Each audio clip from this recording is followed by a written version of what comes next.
ನಮಸ್ಕಾರ ವೀಕ್ಷಕರೇ, ಗೃಹಲಕ್ಷ್ಮಿ ಯೋಜನೆಗೆ ಸಂಬಂಧಪಟ್ಟಂತೆ ಇಂಪಾರ್ಟೆಂಟ್ ಮಾಹಿತಿಗಳು ಬಂದಿದ್ದಾವೆ. ಸೊ ಒಂದು ಮಾಹಿತಿಗಳನ್ನ ನಾನು ಕಂಪ್ಲೀಟ್ ಆಗಿ ಲೈವ್ ಪ್ರೂಫ್ ಜೊತೆಗೇನೆ ನಿಮಗೆ ಕ್ಲಾರಿಫಿಕೇಶನ್ ಕೊಡ್ತಾ ಹೋಗ್ತೀನಿ. ಸೊ ಈಗಾಗಲೇ ಗೃಹಲಕ್ಷ್ಮಿ ಯೋಜನೆಗೆ ಸಾಕಷ್ಟು ಫಲಾನುಭವಿಗಳು ವೇಟ್ ಮಾಡ್ತಾ ಇರುವಂತದ್ದು ನಿಜಾನೇ. ಸೊ ಕಳೆದ ಎರಡೂವರೆ ತಿಂಗಳಾಯ್ತು ವೇಟ್ ಮಾಡ್ತಾ ಇರುವಂತದ್ದು. ಇದುವರೆಗೂ ಕೂಡ ಹಣ ಜಮಾ ಆಗ್ತಾ ಇಲ್ಲ, ನಾವೇನ್ ಮಾಡಬೇಕು? ಸೊ ಈಗ ಒಂದು ಕ್ವಶನ್ ಮಾರ್ಕ್ ಅನ್ನ ಇಡ್ತಾ ಇರುವಂತದ್ದು. ಸೊ ಇದರ ಜೊತೆಗೇನೆ ವಿಪಕ್ಷ ನಾಯಕರು ಏನ್ ಹೇಳಿದ್ದಾರೆ, ಸೊ ಮಹಿಳೆಯರು ಯಾವ ರೀತಿಯಾಗಿ ಆಕ್ರೋಶವನ್ನ ವ್ಯಕ್ತಪಡಿಸ್ತಾ ಇರುವಂತದ್ದು. ಸೊ ಈಗಾಗಲೇ ಎಷ್ಟು ಫಲಾನುಭವಿಗಳಿಗೆ ಹಣ ಜಮಾ ಆಗಿದೆ, ಸೊ ಡಿಲೇ ಯಾಕೆ ಆಗ್ತಾ ಇದೆ, ಸೊ ಇದನ್ನೆಲ್ಲನೂ ಕೂಡ ಕಂಪ್ಲೀಟ್ ಆಗಿ ಒಂದೇ ವಿಡಿಯೋದಲ್ಲಿ ಎಲ್ಲನೂ ಕೂಡ ಕ್ಲಿಯರ್ ಆಗಿ ತಿಳಿಸ್ಕೊಟ್ಬಿಡ್ತೀನಿ. ಸೊ ಕಂಪ್ಲೀಟ್ ಆಗಿ ನೋಡೋದ್ರ ಜೊತೆಗೆ ಚಾನಲ್ಗೆ ಸಬ್ಸ್ಕ್ರೈಬ್ ಮಾಡಿಲ್ಲ ಅಂದ್ರೆ ದಯವಿಟ್ಟು ನಮ್ಮ ಶ್ರಮಕ್ಕೆ ಬೇಗನೆ ಒಂದು ಬಟನ್ ಒತ್ಬಿಡಿ, ಟನ್ ಅಂತ. ಸೊ ಸಬ್ಸ್ಕ್ರೈಬ್ ಆಗಿಬಿಡುತ್ತೆ. ವಿಡಿಯೋಕ್ಕೆ ಒಂದು ಲೈಕ್ ಕೊಟ್ಬಿಟ್ಟೆ ವಿಡಿಯೋ ನಾನು ನೋಡ್ಲಿಕ್ಕೆ ಸ್ಟಾರ್ಟ್ ಮಾಡಿ. ಈಗ ನಾನು ಡೈರೆಕ್ಟ್ ಆಗಿನೇ ಪಾಯಿಂಟ್ಗೆ ಬಂದ್ಬಿಡ್ತೀನಿ. ಸೊ ಇಲ್ಲಿ ನೋಡ್ಕೊಳ್ಳಿ, ಸೊ ಗೃಹಲಕ್ಷ್ಮಿ ಯೋಜನೆಗೆ ವೇಟ್ ಮಾಡಿ ಸಾಕಾಗ್ಬಿಟ್ಟಿದೆ ಅನ್ನೋರು ಕೂಡ ಬಹಳಷ್ಟಿದ್ದಾರೆ. ಆಲ್ಮೋಸ್ಟ್ ಆಲ್ ಹೆಚ್ಚು ಜನರಿಗೆ ಅಮೌಂಟ್ ಇನ್ನೂ ಕೂಡ ಜಮಾ ಆಗಿಲ್ಲ. ಸೊ ಇದಕ್ಕೆ ಕಾರಣ ಏನು, ಆಕ್ರೋಶವನ್ನ ಮಹಿಳೆಯರು ಯಾವ ರೀತಿಯಾಗಿ ವ್ಯಕ್ತಪಡಿಸ್ತಾ ಇದ್ದಾರೆ, ಇಲ್ಲಿ ವಿಪಕ್ಷ ನಾಯಕರು ಏನ್ ಹೇಳಿದ್ರೆ ಅನ್ನೋದನ್ನ ಕೇಳೋಣ. ಮೊದಲನೇದಾಗಿ ಇಲ್ಲಿ ವಿಪಕ್ಷ ನಾಯಕರು ಕೂಡ ಆಕ್ರೋಶವನ್ನ ವ್ಯಕ್ತಪಡಿಸ್ತಾ ಇರುವಂತದ್ದು. ಈಗ ಗೃಹಲಕ್ಷ್ಮಿ ಯೋಜನೆಗೆ ಹಣ ಕೊಡ್ಲಿಕ್ಕೆ ಸರ್ಕಾರದ ಬಳಿ ಹಣನೇ ಇಲ್ಲ. ಸೊ ಸಿಕ್ಕಾಪಟ್ಟೆ ಹಣವನ್ನ ಈಗಾಗಲೇ ಅಡ ಇಟ್ಟು ಕೂಡ ಈಗಾಗಲೇ ಈ ಒಂದು ಗೃಹಲಕ್ಷ್ಮಿ ಯೋಜನೆ, ಅನ್ನಭಾಗ್ಯ ಯೋಜನೆ, ಗೃಹಜ್ಯೋತಿ ಈ ಎಲ್ಲ 5 ಗ್ಯಾರಂಟಿಗಳನ್ನ ನಡೆಸ್ತಾ ಇರುವಂತದ್ದು. ಮುಖ್ಯವಾಗಿ ಶಕ್ತಿ ಯೋಜನೆಯಲ್ಲಿ ಕೂಡ ಸಾಕಷ್ಟು ವೆಚ್ಚ ಆಗ್ತಾ ಇರುವಂತದ್ದು. ಸೊ ಗೋರ್ಮೆಂಟ್ಗೆ ಇನ್ಕಮ್ ಅಲ್ಲಿಂದಾನೇ ಬರ್ತಾ ಇತ್ತು, ಸೊ ಅಲ್ಲಿಂದ ವಾಪಸಾತಿ ಆಗ್ತಾ ಇರುವಂತದ್ದು. ಅಂದ್ರೆ ಗೋರ್ಮೆಂಟ್ ನಿಂದನೇ ಅಲ್ಲಿಗೆ ಹಣ ಹೋಗ್ತಾ ಇರುವಂತದ್ದು. ಸೊ ಇಷ್ಟೆಲ್ಲ ಆದ ಬಳಿಕ ಗೋರ್ಮೆಂಟ್ಗೆ ಲಾಸ್ ಆಗುವಂತರೂ ಸಹಜನೇ, ಆರ್ಥಿಕ ಹೊಡೆತ ಬೀಳ್ತಾ ಇರುವಂತದ್ದು ಈಗಾಗಲೇ ಬಿದ್ದಿದ್ದನ್ನು ಕೂಡ ಸರ್ಕಾರದ ಪ್ರಾಪರ್ಟಿಗಳನ್ನ ಅಡ ಇಟ್ಟು ಈ ಒಂದು ಸ್ಕೀಮ್ಸ್ ಗಳನ್ನ ನಡೆಸ್ತಾ ಇದ್ದಾರೆ. ಹಾಗಾದ್ರೆ ನಿಮ್ಗೆ ಎಲ್ಲಿಂದ ಹಣ ಕೊಡ್ತಾರೆ ಅಂತ ಈ ಒಂದು ಕಾಂಗ್ರೆಸ್ ವಿಪಕ್ಷ ನಾಯಕರು ಹೇಳ್ತಾ ಇರುವಂತದ್ದು, ಬಿಜೆಪಿ ಸರ್ಕಾರ ಮತ್ತೆ JDS ಸರ್ಕಾರದವರು. ಸೊ ಯಾಕಪ್ಪ ಈ ರೀತಿ ಹೇಳ್ತಾ ಇದಾರೆ ಅಂದ್ರೆ, ಈಗಾಗಲೇ ನಿಮ್ಗೆ ಆರ್ಥಿಕ ಪರಿಸ್ಥಿತಿ ಹೊಡೆತ ಬೀಳೋದು ನಿಮ್ಗೆ ಗೊತ್ತಿದ್ವೋ ಇಲ್ವೋ ಗೊತ್ತಿಲ್ಲ. ಸಾಕಷ್ಟು ಸಾಲ ಆಗಿರುವಂತದ್ದು ನಮ್ಮ ಕರ್ನಾಟಕ ರಾಜ್ಯದ ಮೇಲೆ.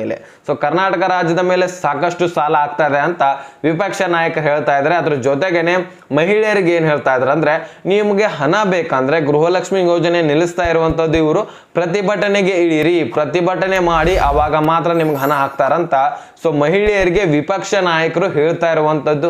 ಸೊ ಇಲ್ಲಿ ಮಹಿಳೆಯರು ಕೂಡ ಆಕ್ರೋಶವನ್ನ ವ್ಯಕ್ತಪಡಿಸ್ತಾ ಇದ್ದಾರೆ. ಎಲೆಕ್ಷನ್ ನಲ್ಲಿ 2-3 ಕಂತುಗಳು ಒಮ್ಮೆಲೆ ಬಿಟ್ರು ನಾವು ವೋಟ್ ಹಾಕ್ಲಿ ಅಂತ. ಸೊ ಅದಾದ್ಮೇಲೆ ಯಾವುದೇ ರೀತಿಯಂತಹ ಕಂತುಗಳೇ ಸುಳಿವೇ ಇಲ್ಲ. ಸೊ ಹೆಸರಿಗೆ ಮಾತ್ರ ಗೃಹಲಕ್ಷ್ಮಿ ಯೋಜನೆ ಬರ್ತಾ ಇರುವಂತದ್ದು. ಸೊ ಈಗಾಗಲೇ 1,20,00,000 ಫಲಾನುಭವಿಗಳಿಗೆ ಬರೀ 10 ಲಕ್ಷ 15 ಲಕ್ಷ ಫಲಾನುಭವಿಗಳಿಗೆ ಮಾತ್ರ ಹಾಕಿದ್ದಾರೆ.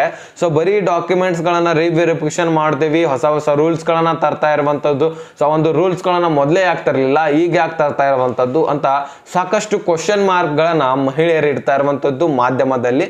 ಸೊ ಇಲ್ಲಿ ವಿಪಕ್ಷ ನಾಯಕರು ಆದ್ಮೇಲೆ ಇಲ್ಲಿ ಕಾಂಗ್ರೆಸ್ ಸರ್ಕಾರದವರು ಏನ್ ಹೇಳಿದ್ರೆ ಅಂದ್ರೆ, ಹೇಗೋ ಇವರು ನಮ್ಗೆ ಅಮೌಂಟ್ ಹಾಕಿದ್ರು ಬೈತಾರೆ, ಹಾಕ್ಲಿಲ್ಲಪ್ಪ ಅಂದ್ರೂ ಬೈತಾರೆ. ಸೊ ನಾವು ಇನ್ನೊಂದು 2 ತಿಂಗಳ ಹೋಗ್ಲಿ ಬಿಡಿ ಅಂತ ಮಹಿಳೆಯರು, ಕೆಲವೊಂದಿಷ್ಟು ಮಹಿಳೆಯರು ಹೇಳ್ತಾ ಇರುವಂತದ್ದು. ಸೊ ಒಂದಿಷ್ಟು ಮಹಿಳೆಯರು ಆಕ್ರೋಶ ವ್ಯಕ್ತಪಡಿಸ್ತಾರೆ, ಇನ್ನೊಂದು ಕೆಲವೊಂದಿಷ್ಟು ಮಹಿಳೆಯರು ಕಾಂಗ್ರೆಸ್ ವೋಟ್ ಹಾಕಿದವರು. ಸೊ ನಾವಂತರೂ ವೋಟ್ ಹಾಕಿದೀವಿ, ಇವರು ಇನ್ನೂ ಬಿಜೆಪಿದವ್ರು ವೋಟ್ ಹಾಕಿದವ್ರಿಗೂ ಕೂಡ ಅಮೌಂಟ್ ಹೋಗ್ಬಾರ್ದಿದು. ಸೊ ಇನ್ನೊಂದು 2 ತಿಂಗಳು ಲೇಟ್ ಆಗಲಿ ಬಿಡಿ, ಇವರು ಅಮೌಂಟ್ ಹಾಕಿದ್ರು ಬೈತಾರೆ, ಅಮೌಂಟ್ ಹಾಕ್ಲಿಲ್ಲ ಅಂದ್ರೂ ಬೈತಾರೆ. ಸೊ ಹೇಗಿದ್ರು ಬೈತಾರೆ ಅಂದ ಬಳಿಕ ಅಮೌಂಟೇ ಹಾಕ್ಬೇಡ ಬಿಡಿ ಅಂತ ನೀವು ಕೆಲವೊಂದಿಷ್ಟು ಫಲಾನುಭವಿಗಳು ಹೇಳ್ತಾ ಇದ್ರು.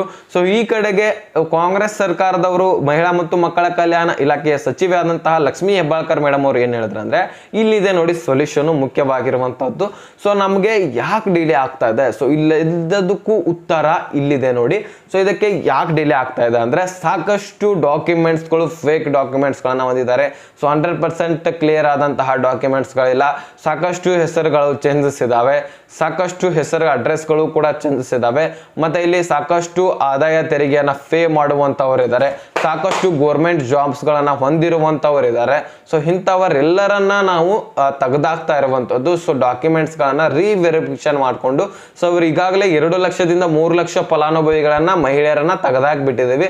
ಸೊ ಇವರನ್ನು ಕೂಡ ತೆಗೆದಾಕ್ಬಿಟ್ಟು ಸೊ ಮುಂದಿರುವಂತಹ ಎಲ್ಲ ಒರಿಜಿನಲ್ ಫಲಾನುಭವಿಗಳಿಗೆ ಅಮೌಂಟ್ ಹಾಕ್ತಾ ಬರ್ತಾ ಇದೀವಿ. ಸೊ ಈ ಒಂದು 2-3 ಜಿಲ್ಲೆಗಳನ್ನ ನಾವು ಹೇಳ್ಕೊಂಡ್ರೆ, ಸೊ ಆ ಒಂದು 2-3 ಜಿಲ್ಲೆಗಳಲ್ಲಿರುವಂತಹ ಫಲಾನುಭವಿಗಳನ್ನ ಸೊ ರಿವೆರಿಫಿಕೇಶನ್ ಮಾಡ್ಕೊಂಡ ತಕ್ಷಣ ಅಲ್ಲಿರುವಂತಹ ಫೇಕ್ ಡಾಕ್ಯುಮೆಂಟ್ಸ್ ಫಲಾನುಭವಿಗಳನ್ನ ತೆಗೆದಾಕ್ಬಿಟ್ಟು ಉಳಿದಿರುವಂತಹ ಒರಿಜಿನಲ್ ಫಲಾನುಭವಿಗಳಿಗೆ ಹಾಕ್ತಾ ಬರ್ತಾ ಇದೀವಿ. ಸೊ ಇದಕ್ಕೋಸ್ಕರ ನಮ್ಗೆ ಟೈಮ್ ಹಿಡಿತಾ ಇದೆ, ಇದಕ್ಕೋಸ್ಕರ ಡಿಲೇ ಆಗ್ತಾ ಇದೆ.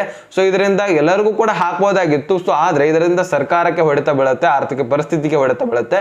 ಸೊ ನಾವ್ ಏನ್ ಮಾಡ್ಬೇಕಂದ್ರೆ ಒರಿಜಿನಲ್ ಡಾಕ್ಯುಮೆಂಟ್ಸ್ ಉಂಟು ಇದ್ದವ್ರದ್ದು ಮಾತ್ರ ಅಮೌಂಟ್ ಹಾಕ್ಬೇಕಂತ ಸೊ ಈ ರೀತಿ ಮಾಡ್ತಾ ಇದೀವಿ. ಈ ರೀತಿ ಹೊಸ ರೂಲ್ಸ್ ಗಳನ್ನ ತರ್ತಾ ಇದೀವಿ ಅಂತ ಸೊಲ್ಯೂಷನ್ ಅನ್ನ ಕೊಟ್ಟಿದ್ದಾರೆ.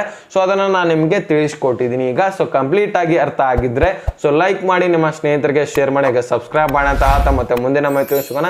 ಸೊ ಅಲ್ಲಿ ತನಕ bye bye, take care friends.